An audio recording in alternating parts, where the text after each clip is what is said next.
Morning mga titang ina. Wala pa. Samahan nyo kami kay Nasam. Hihingi kami ng pechay.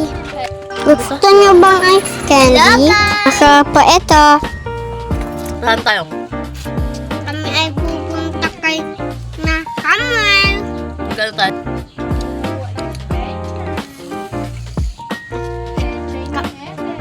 Tsaka mangunguha kami ng pechay ni Tita Ethel. Try mo.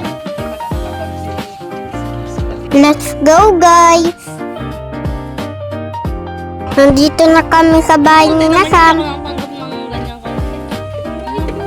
Ay, nahulog na si mama mo. Salamat sa pechay. Nasaan?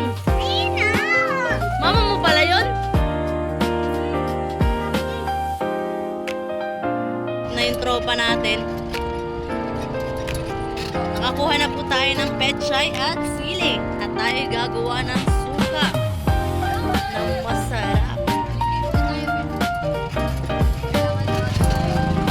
Ay, salamat! May batang nagkasimango. Ano bang gusto mo? Iwan kita doon. Ha? Ha? Mag-cellphone ka na naman eh.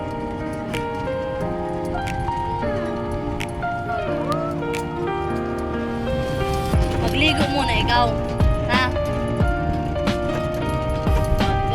Iwan tayo yan. Bye-bye na.